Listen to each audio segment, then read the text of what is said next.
예수님은 그래서 나는 세상의 빛이라고 말씀하신 것 같아요. 너는 지금 어둠 속에 있다. 너는 빛이 없어. 빛이 없기 때문에 너는 죄를 질 수밖에 없는 거야. 예수님 스스로가 빛이라고 하는 걸 밝혀주시고 있습니다. 우리는 빛 대신 예수님으로 말미암아 우리 안이 얼마나 밝아져 있죠? 얼마나? 정말 환하게 밝아져 있습니까? 내가 잘했는데 손해가 됐어요. 내가 잘했는데 욕을 먹었어요. 잘못한 것이 없는데 오해를 받았어요. 우리 그때 어떻게 하죠? 정말 그런 상황이 됐어요. 우리 어떻게 하죠? 한번 고민해 보시기 바랍니다. 정말 많은 사람 앞에서 내가 모욕을 받았습니다. 잘못한 것이 없는데도 모욕을 당했어요. 우리 그때 어떻게 하죠? 전도를 하다가 상대방이 너무나도 무지막지함으로 말미암아서 해코지를 당한다든지 피해를 입었어요. 그때 우리 어떻게 하죠? 어떤 형제가 나를 미워하고 어떤 자매가 나를 원망합니다. 우리 그때 어떻게 하죠?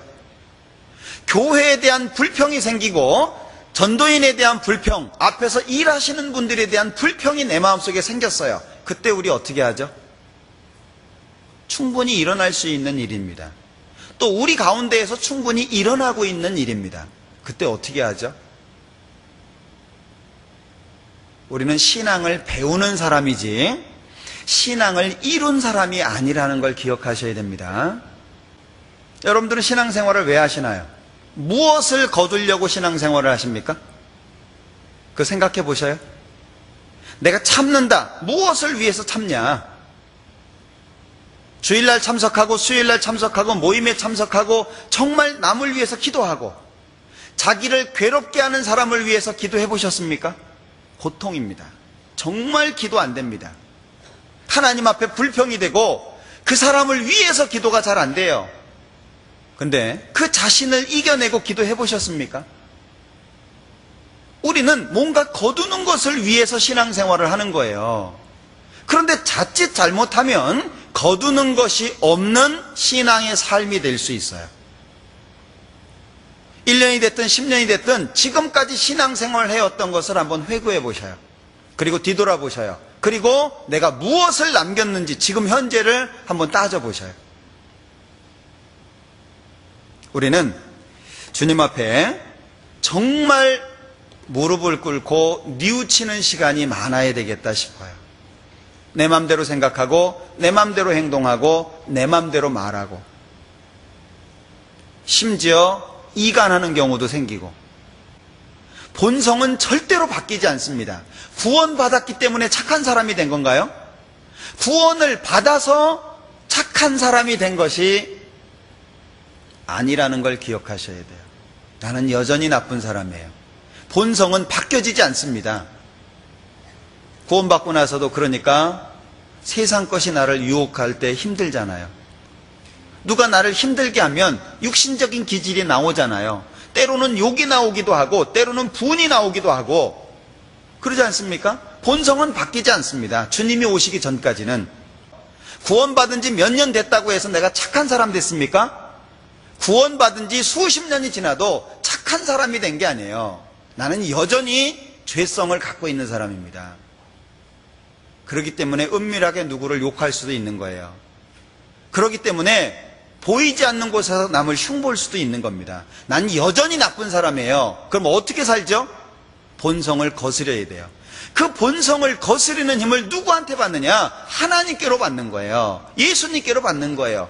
나는 세상의 빛이니 빛 대신 예수님이 내 안에 화나면 나는 본성대로 살 수가 없어요. 참았어도 개인입니다. 무엇을 했어도 개인입니다. 남이 하고 안 하고가 왜 내 마음속에 문제가 되느냐 하는 거예요. 화장실을 청소하고 있는데 아무도 없이 혼자 청소하고 있어요. 어째서 마음에 불평이 일어나느냐 하는 거예요. 한 사람이 하든 두 사람이 하든 남이 도와주든 안 도와주든 하나님 앞에서 납니다. 예. 안 하는 사람은 안 하는 사람으로서 하나님 앞에 1대1이고 하고 있는 나는 하고 있는 사람으로서 1대1인데 내가 불평을 해버리면 노력은 노력대로 하고 책망은 책망대로 받을 수 있어요. 모임에 한 번이라도 더 나갑시다. 성경 한 장이라도 더 봅시다. 헌금 조금이라도 더 합시다. 그리고 봉사, 희생 한 번이라도 더 합시다. 기도 1분이라도 더 합시다. 왜? 주님 오시면 못하니까. 주님이 오시고 나면 헌금하고 싶어도 헌금 못하잖아요. 그런데 예수님의 발자국 소리가 우리 앞에 얼마나 선명하게 들려지고 있습니까?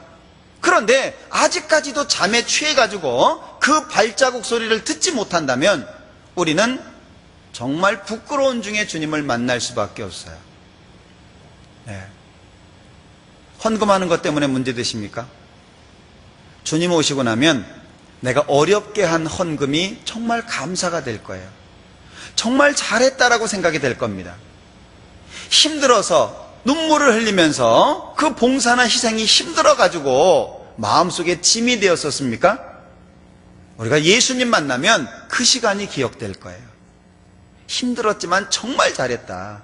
허리가 끊어지는 것 같았지만 아무도 알아주지 않았지만 정말 잘했다. 스스로 뿌듯할 거예요. 교회 한 번이라도 더 나왔습니까? 그것이 주님 앞에 기억이 될 거예요. 남을 위해서 또는 나를 미워하는 사람을 위해서 기도했었습니까? 빗자루를 한 번이라도 더 들었고 뭔가 보이지 않는 곳에서 하나님을 위한 삶을 살았습니까? 그것이 우리는 굉장히 기억에 남게 될 거예요. 정말 잘했다. 심지어는 조금 헌금 더 할 걸. 이럴 줄 알았으면 헌금 좀 더 할 걸. 그런 마음이 들 수도 있겠다 싶어요. 주님의 발자국 소리가 너무 가깝습니다. 그런데 주님의 발자국 소리는 가까운데 문제는 그 예수님의 성품, 그 예수님의 마음은 내 마음하고 너무 다르다는 거예요. 조금이라도 더 경험해야 되지 않겠습니까? 한 번이라도 그 예수님의 마음 같이 살아봐야 되지 않겠어요? 내가 죽을 때까지 평생을 그렇게 못 산다는 건 뭐 당연한 겁니다. 24시간 그렇게 못 산다는 거 당연한 거예요. 그러나 조금이라도 더 내가 1시간을 주님의 마음으로 살 수 있다면 1시간 반으로, 2시간을 살 수 있다면 2시간 반, 3시간으로, 아니 한 1분만이라도 더 예수님의 마음으로 살아야 되겠다는 그런 마음이 지금 우리 시점에 더 필요하지 않습니까? 우리가 육신적으로 풍요를 누림으로 말미암아서 하나님 앞에 너무 빈곤해질 수 있다라고 생각을 해요. 어느새 우리는 깨끗한 장소, 어느새 우리는 시원한 장소, 말씀 듣기 편하고 좋은 방송시설에, 좋은 의자에 마치 그것이 신앙생활인 것처럼 착각할 수 있다는 거예요. 하나의 말씀을 가지고 함께 격려해주고 함께 힘주고 위로해주고 함께 주님을 따라가는 거잖아요. 우리 모두가 주님 앞에 책망 안 받아야죠. 어떤 사람은 상 받고 있는데 어떤 사람은 책망 받고 있다. 그러면 안 되잖아요. 우리 모두는 가족인데 가족이라고 느끼시는가요? 정말 옆에 앉아있는 형제님, 옆에 있는 자매님이 참으로 내 가족이라고 생각이 되는가요? 그렇다면요, 우리는 못할 게 없어요. 교제 안에서 마음에 상처받는 사람도 없고요, 마음에 실망하고 외로워하는 사람도 없어요. 우리는 그리스도인입니다. 예수님을 중심으로 해서 우리는 주님을 섬기고 주님의 마음으로 살아가는 그리스도인이에요. 우리의 정체성을 잃어버리면 안 됩니다. 나는 그리스도인이에요. 살아도 그리스도인으로 살아야 되고요, 죽을 때도 그리스도인으로 죽어야 돼요. 욕먹을 때도 그리스도인으로 욕먹어야 돼요. 누가 나를 미워해도 그 순간에도 나는 그리스도인으로 있어야 돼요. 누가 나를 험담하죠? 누가 나를 끄집어내리려고 그러죠? 내가 어렵죠? 경제적으로 너무 어려워가지고 세 끼 먹을 수가 없어서 두 끼 먹고 있고 어떤 경우에는 한 끼로 만족해야 될 때도 있어요. 그때도 우리는 그리스도인이에요. 그 예수님의 마음으로 사는 우리가 되었으면 좋겠습니다. 기도하겠습니다.